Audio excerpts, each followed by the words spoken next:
Hi, and welcome to this week's edition of the Scholarly Tea.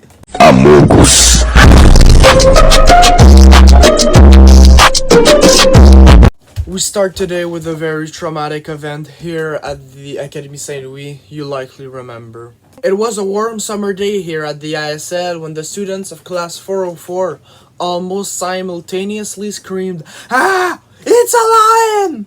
Multiple other classes followed, and it soon was complete anarchy according to the students and teachers who were on campus. So Sumi, a lioness, had escaped from her van which wasn't properly locked, which was heading towards Granby Zoo. The whole school reportedly went bonkers for about 3 hours until police and military units arrived to control the situation. The whole school was evacuated, and 45 minutes later, the police killed Sosumi because, according to an official statement from the police department, they at first feared she might have killed student Esteban Larouche. He told reporters on the scene after he was rescued that he approached the predator because he, quote, really wanted to hug the chunky thing. Even though the lioness had been a threat to the students and faculty lives, a wave of sadness could be felt when the students caught wind of Sosumi's death. To remember the former safari animal, Jules Hathaway, a secondary 5 student, started a GoFundMe page in order to raise money for a life-size statue of the feline in the school's backyard, and it attained its goal in 2 weeks. We also interviewed a couple students to get their thoughts on the situation. One student said, "I thought my time had ended when I saw Sosumi arrive in the hallway. I just wish she had a better death, no cap." Another student said, "Gotta say, this whole Sosumi situation gives me hardcore Harambe vibes." We asked the Granby Zoo and the ISL for comment, but they didn't respond in time. They also are in an ongoing lawsuit with each other due to the trauma and potential danger the hundreds of students and faculty suffered that day. Speaking of animals, an Academy Saint Louis student has been caught trading a baby otter for the upcoming math test answers on the school's campus. This senior student named Gus Johnson was caught by the school principal, Miss Cackadoodle, while heading to her domicile on a Friday night after school hours. The local police were alerted, and Mr. Johnson was apprehended the next day for animal trafficking. Miss Cackadoodle stated, this establishment is well renowned for its discipline, and this kind of behavior will not go unpunished." Gus Johnson had been under interrogation for 40 minutes when he stated to the police, "A man approached me not long ago, going by the name of Joe Exotic, who told me he could make all of my dreams come true. I don't know who he is or why he chose me, but all I know is that I made mad bank selling those little furry friends." This case was later that day declared to be continued by the head of the local police, Mr. Ranch, due to Mr. Exotic having an arrest warrant for animal trafficking. Mr. Johnson was released and stated, "I have never been more scared in my entire life."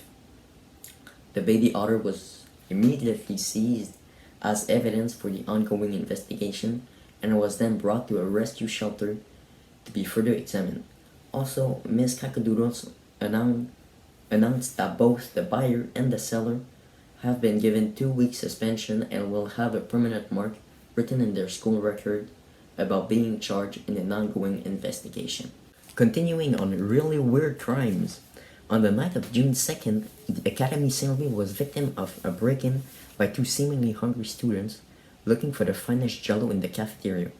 Those barrel-like students broke into the school security system using bubblegum and spray paint to disable the security cameras. These students, named Jamarcus and Longinus, were caught at midnight while transporting boxes of jello to their getaway Prius by the concierge, Mr. Zass. The police were called and the 2 students were apprehended on the same night, and they stated, "You about to get a little surprise, Shalissa." They were interrogated by Officer Cheryl Nunez, head of the detective unit. They were let go, but the school has stated they will give them punishment in the form of detention. 2 days after the release of Jamarcus and Longinus, their getaway car was found in the school's parking lot, filled with 2 dozen raccoons eating jello powder that was stuffed in the seats of the car. The car was also identified as Shalisa's and was sabotaged by her ex-boyfriend Jamarcus, which she left for Estefan, his best friend since kindergarten.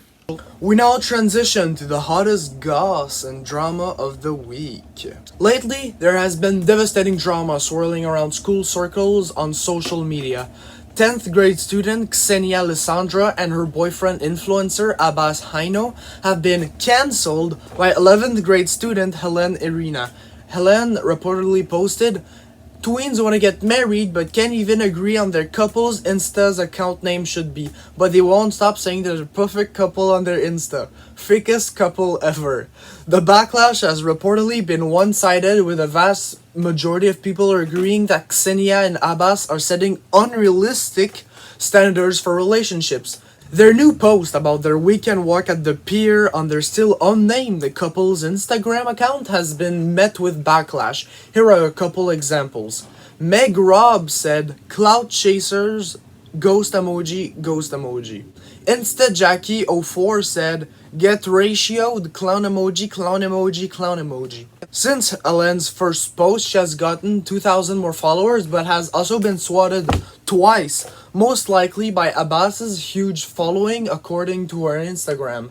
Abbas's fame is due to his relationship with popular beauty and makeup YouTuber James Charles. On their respective Snapchats, Abbas and Ksenia has called for a ceasefire of the hate and reposted a video of the Amazon burning with the caption, "Save the pandas," crying emoji. Abbas is also under scrutiny since he is 6 years older than Ksenia, which makes their relationship illegal in 27 US states. I hope you enjoyed this week's edition of Scholarly Tea, and we hope that you'll have a great weekend.